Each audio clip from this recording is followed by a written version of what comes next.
네, 안녕하세요. 이블의 알릴레오 76회가 되겠습니다.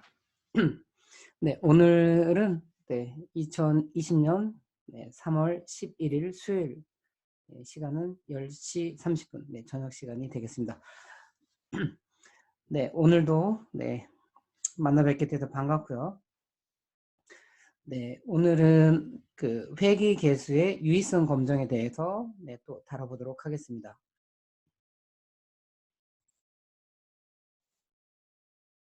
네, 잠시 여기에다 이렇게 하고요.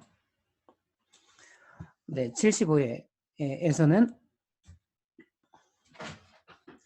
회귀 모형의 타당성에 대해서 검증했다면, 이번에는 저희가 계속 회귀 분석을 다루고 있고요. 회귀 개수의 유의성, 그러니까 유의성은 좀 해줄게요. 유의성 검정에 대해서 다루도록 하겠습니다. 네, 그러면 저희가 회귀 모형을 잠깐 하면 yi는 베타 제로, 이게 절편이고요. 베타 1, 이게 기울기고요.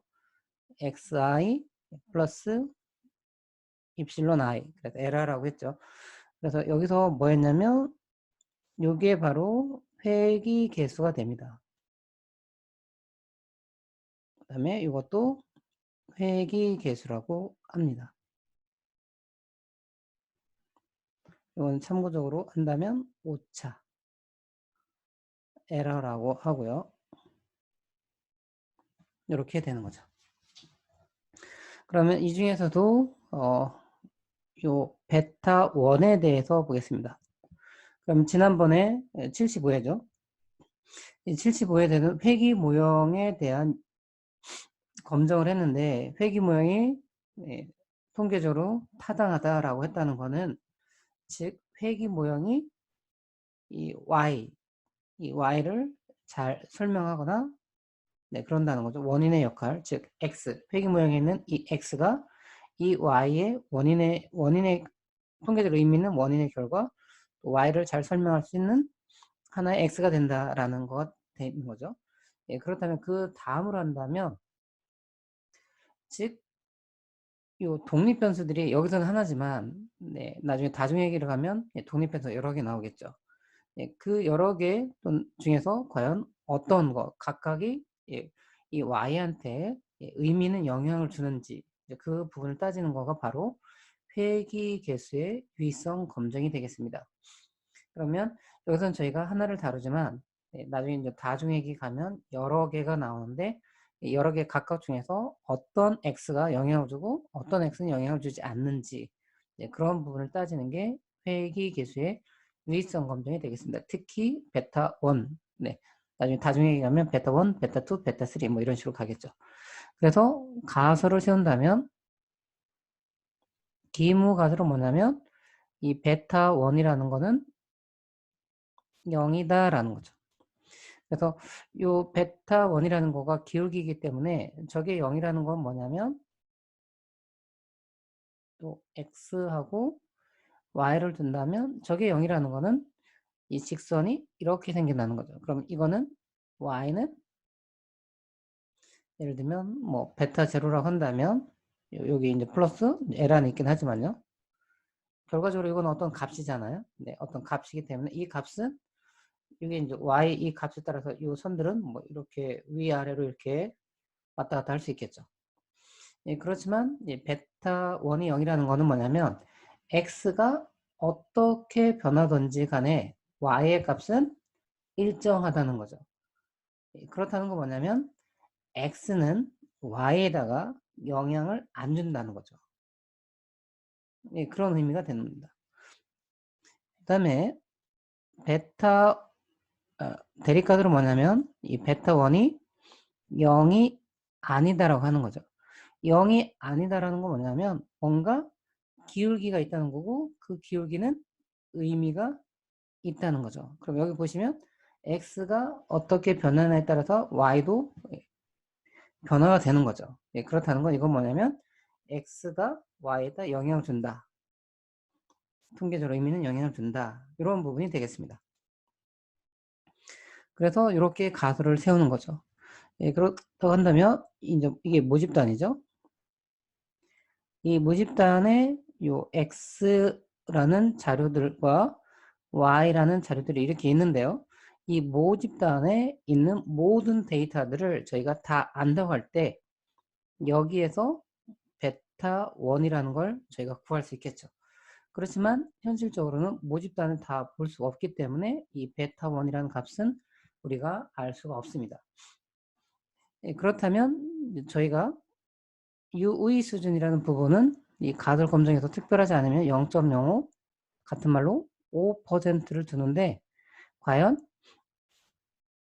이걸 검정하기 위해서 여기에서 어떤 값을 관찰하냐라는 거고 그 값은 어떤 부분을 따르냐 이 부분만 예, 저희가 알아내면 요 가설 검정은 이렇게 끝나는 거가 되겠죠.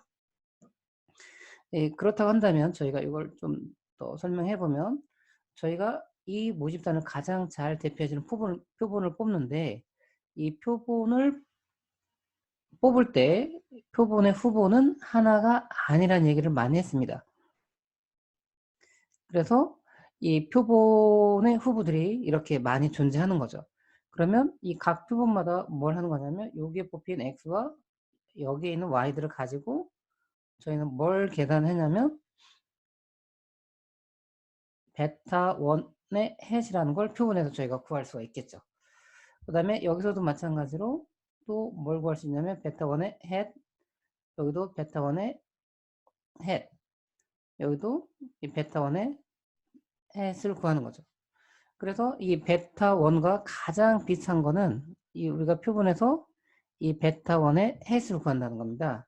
예, 그렇다면 과연 얘가 하나가 아니죠. 지금 보시는 것처럼 이 베타 1의 햇이 동그라미 그려볼게요. 여기서 보시는 것처럼 하나가 아니라 여러 개가 존재하죠.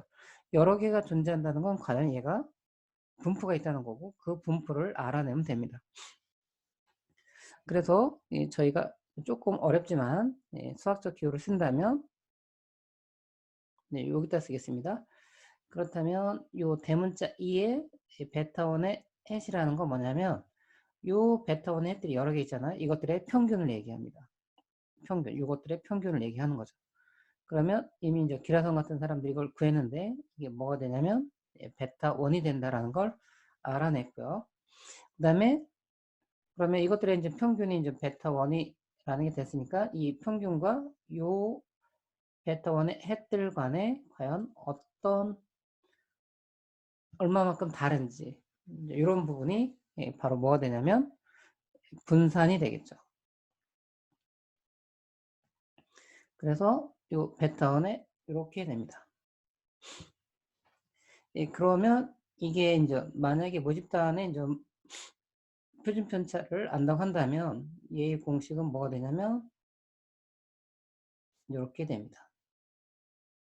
어려울 수 있지만 그냥 받아주시기 바랍니다.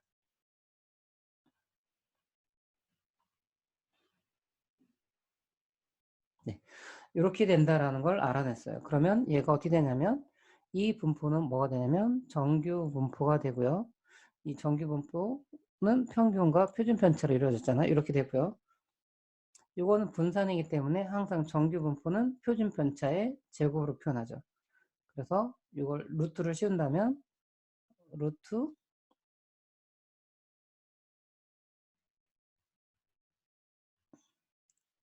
여기는 시그마가 되고요. 요거의 제곱의 형태로 저희가 표현합니다. 네, 여기까지 오시나요? 네, 요거는 이렇게 알아낸 거기 때문에 이제 받아주시면 좋겠고요. 이거로 한다면 저희가 요 분포를 알게 되니까 요 정규 분포가 정규 분포랑 비슷하게 그리면 되겠죠. 여기가 0이고 이제 좌우 완전 대칭이 되는 거가 되겠죠. 예, 그렇다고 한다면 이 분포 알아냈기 때문에 저희는 이 분포, 기무가 맞다면 이런 분포를 따르는 거죠. 그래서 이 분포의 아주 큰 쪽을 만나면 그때는 대립, 아주 작은 쪽도 만나도 예, 그때도 대립이 되겠고요. 요 사이에 해당되면 이제 기무가 되는 거죠. 그래서 요 양쪽의 면적이 뭐가 되냐면 저희의 유의 수준 0.05가 되는 거죠. 네, 그래 이렇게 해서 이제 가설 검증을 하는데 실질적인 부분은 이렇게 하지 않고 이거를 두 단계 한번 거쳐보도록 하겠습니다. 그러면 저희가 기문은 베타 1이 0이다 라는 부분이고요. 베타 1이 0이 아니다 라는 부분이고요. 그래서 표본에서 뭘 관찰하냐면 아까까지는 이 베타 1의 표본에서 추정한 베타 1의 햇을 보는 거였죠. 그런데 이거를 이렇게 하지 않고 표준화를 해줍니다. 표준화는 모양이 워낙 많기 때문에 이제 하나로 하는 거죠. 표준을 거치면 어떻게 되는 거냐면 잠시만요. 화면이 갑자기 작아졌습니다. 네, 그래서 여기가 베타 1의 햇에서 이 분포의 평균을 빼주게 되는 거고요. 그 다음에 여기 이 분포의 표준 편차로 나눠주게 됩니다. 그러면 그건 앞에서 이제 잘 따라오시면 되는데요. 이 베타 1의 햇이고요. 이거의 평균, 이 분포의 평균이 뭐라고 했냐면 베타 1이 됐고요. 여기가 뭐가 됐냐면 시그마를 루트 이거로 해줬습니다. 이렇게 표준화하고 나면 정규 분포를 표준화하고 되면 얘가 평균이 0이 되고 표준 편차가 1인 이런 분포가 되거든요. 자, 이게 아직 최종은 아닌데 이거로 한다면 이제 저희는 분포 모양을 이런 식으로 하는 거죠. 여기가 0이고 여기가 1이 되는 거겠죠. 그리고 여기가 뭐가 되냐면 G, 표준화된 G값이 되겠죠. 그러면 아까는 베타1의 햇이 아주 크거나 아주 작은 걸 만났을 때 대립을 가는데 이번에는 뭐가 되는 거냐면 베타1을 표준한 G값이 아주 크면 대립, 요 값이 아주 작으면 또 대립, 여기에 해당되면 기무. 이렇게 해서 이제 저희가 결론을 내릴 수 있는데 여기서 문제가 되는 건 뭐냐면 바로 요 시그마라는 거가 문제가 됩니다. 요 시그마라는 거는 모집단의 이제 표준 편차가 되겠죠. 그런데 여기서는 모른다는 겁니다. 항상 모집단 거는 알지 못하기 때문에 그럼 이건 어떻게 하는 거냐면 표본에서의 표준 편차 요 S로 바꿉니다. 그래서 얘가 어떻게 되는 거냐면 다시 쓴다면 이 베타 1의 햇 마이너스 베타 1 그리고 요 자리가 S가 가는 거죠. 시그마 대신에. 요 S는 표본에서 구할 수 있는 거고요. 그래서 여기가 xi-x바의 제곱 이렇게 되는 겁니다. 그래서 얘가 뭘 따르냐면 얘가 요 시그마 대신에 S가 됐기 때문에 얘가 T 분포를 따르고요. 이걸 일반한다면 요 자유도가 n-p-1이 됩니다. 그래서 요 p 얘기했죠. 요 p 소문자 p인데요. 요 p는 요 x의 개수가 된다고 했죠. 그래서 저희 x의 개수는 여기서 저희는 단순 선형 이렇게 하는 거죠. 다시 한번 써주면 i는 베타 0 플러스 베타 1 xi 플러스 입실론 i가 되는 거죠. 그래서 요 x의 개수기 때문에 여기에 x가 하나가 있죠. 그래서 요 p는 1입니다. 그래서 얘는 뭐가 되냐면 t n-2라는 분포가 돼요. 그리고 이것도 좀 어렵지만 요 s는 뭐가 되냐면 요 s라는 값은 요 msE가 됩니다. mse. 그래서 mse는 저희가 sst equal sse 플러스 ssr 배웠죠. 그래서 요 mse는 뭐였냐면 n-2분의 저희가 하나일 때 그렇고요. 그 다음에 summation yi 마이너스 yi의 햇 이거의 제곱이었죠. 그래서 이런 식으로 나중에 여기다 넣어주면 됩니다. 그래서 이 부분을 이제 최종적으로 정리해 보면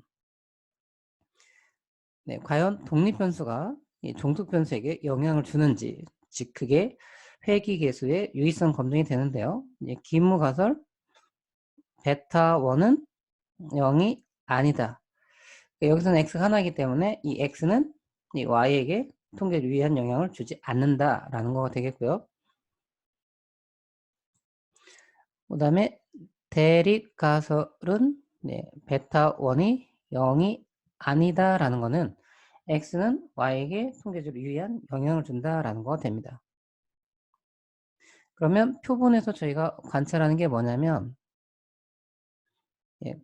잠시 있을게요.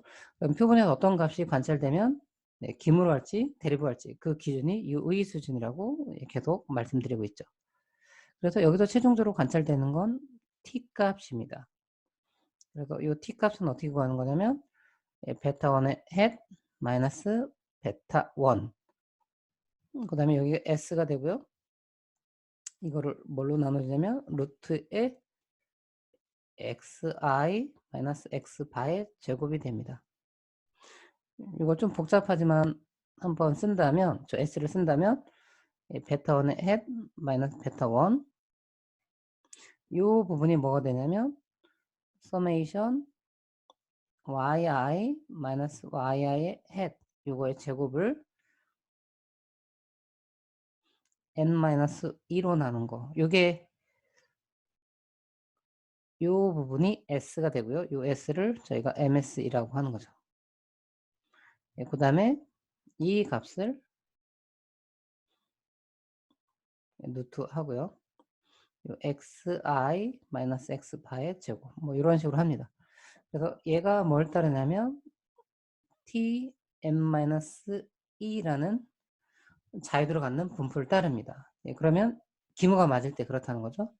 그렇다면 이 분포의 모양을 대략적으로 이렇다라고 그려보면요. 얘가 tm-2라는 분포를 따르는 거죠. 그래서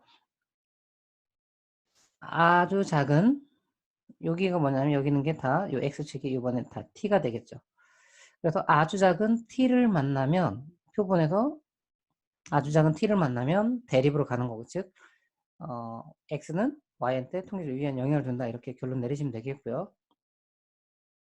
아주 큰 또 t를 만나도 그때는 대립이라고 하는 거죠. 그 다음에 아주 작거나 또 아주 큰 그런 t가 아닌 경우는 기무 즉 x는 y에게 통계적으로 유의한 영향을 주지 않는다라고 결론 내리는 거죠. 그래서 이 부분이 이 두 개 면적 대칭이고요. 이 면적과 이 면적은 똑같습니다. 그래서 이 두 개의 면적을 합친 게 바로 뭐가 되냐면 0.05 다른 말로 한다면 5%가 되는 겁니다. 그래서 이제 표본에서 실질적인 데이터를 표본으로 구하는 거죠. 표본 조사를 해서 여기서 t를 구하는 거가 되겠습니다. 그래서 예를 들어 여기도 이미 어떤 t가 나왔다 한다면 그 임의의 t를 t 스타로 한다면 이 t 스타를 가지고 저희가 p 밸류를 구하는 거죠. 그래서 기무 가설이 맞을 때에 t 분포를 따르니까 이게 tm- 기무 가설이 맞을 때 tm-2 분포라고 하고요. 네. 저희가 우연히 이제 플러스 쪽만 본다면 이 t 값이 t equal t 스타라는 값이 나타났기 때문에 우리는 얘보다 큰 쪽이나 또는 대칭, t 분포는 대칭이기 때문에 이렇게 되겠죠. 여기는 뭐냐면 t는 마이너스 t 스타 대칭되는 점이죠. 그래서 이 부분, 여기보다 작은 쪽, 그래서 이 두 개 부분을 합친 부분이 p 밸류가 되어 있죠. u의 확률이 되는 겁니다. 그래서 이 값을 가지고 최종적으로 저 p-밸류랑 u의 확률, u의 수준이죠. 죄송합니다. p-밸류와 u의 수준과 비교해서 기무 또는 대립으로 되는 거죠. 그래서 만약에 이 최종적인 결론이 기무로 됐다. 그렇다면 이 x, 즉 독립변수는 y, 종속변수에게 통계적으로 유의한 영향을 주지 않는다라고 결론을 내리는 거고요. 이 결론이 이제 대립으로 나왔다 한다면 이 x라는 독립변수는 y라는 종속변수에게 통계적으로 유의한 영향을 준다는 거죠. 분석하는 사람 입장에서는 대립값을 선택되길 바라는 거죠. 그래서 y가 뭔가 다름이 존재하는데 이 다름에 이 x라는 양적인 자료가 매우 의미 있는 영향을 준 것이 아닐까. 그 영향을 주는 이런 x들을 찾아내는 게 분석가가 해야 될 부분이기 때문에 대립가설이 나오기를 좀 바라는 거가 되겠죠. 네, 그래서 요 가장 중요한 건 거듭 말씀드리지만 표본에서 여기서 베타 1의 햇을 본다는 거고요. 네, 이거가 어떤 분포냐 이걸 알아내는 부분이 가장 핵심이 되겠습니다. 그러면 이 부분들은 저희가 완 샘플부터 계속 봤기 때문에 물론 이 값은 상당히 좀 어려운 값이지만 전체적인 그림으로 본다면 완 샘플에서 많이 봤던 거죠. 완 샘플, 투 샘플, 페어드, 그다음에 아노바, 그다음에 코릴레이션, 그다음에 리그레션 이런 부분에서 계속 많이 보고 있는 거가 되겠습니다. 나중에 이제 다중회귀 분석으로 간다면 요 베타 1에 대해서만 하는 게 아니라 베타 1, 뭐 베타 2, 베타 3가 되겠고요. 요 자유도는 요 n-p-1이 되니까 그때의 이제 자유도는 달라지겠죠. 네. 그 부분에 대해서는 나중에 다중회귀로 어를 가지고 직접 그때는 어를 가지고 실습을 하고 그때 이제 이론적인 개념은 그때 추가적으로 조금 설명하는 식으로 하도록 하겠습니다. 네, 그러면 여기까지가 회귀 계수의 유의성 검정, 즉 독립변수 x가 y라는 종속 변수에게 통계적으로 의미는 영향을 주는지 안 주는지 그거는 바로 기울기에 해당되는 이 베타 1이 0이라고 볼 수 있는지 0이라고 볼 수 없는지 네, 0이라는 건 의미가 없다는 거고요. 네, 0이 아니라는 건 x가 y에게 의미는 영향을 준다 이런 거가 되는 거죠. 네, 그래서 여기까지 했습니다. 그럼 다음 시간에는 저희가 결정 계수라는 부분이 있거든요. 결정 계수. 그래서 회귀 모형의 설명력 또는 독립변수, 독립변수들의 설명력 이렇게 표현하는 그 부분을 이어서 하고요. 거기까지 설명이 어느 정도 되면 이제 어를 가지고 실습을 하면서 그 결과를 단계 단계별로 설명하는 시간을 갖도록 하겠습니다. 네. 오늘도 이브일의 알릴레오 시청해 주셔서 너무나 감사드리고요. 네, 늘 코로나로 아직도 이렇게 줄어들 듯 하다가 다시 이렇게 좀 증가하는 경향을 보이고 있는데 아이가 긴장 늦추지 마시고요. 늘 건강하시길 바라겠습니다. 그러면 특별하지 않으면 또 내일 저녁 시간에 이용해서 결정 개수 회귀 모형의 설명에 대해서 설명하는 시간 갖도록 하겠습니다. 감사합니다.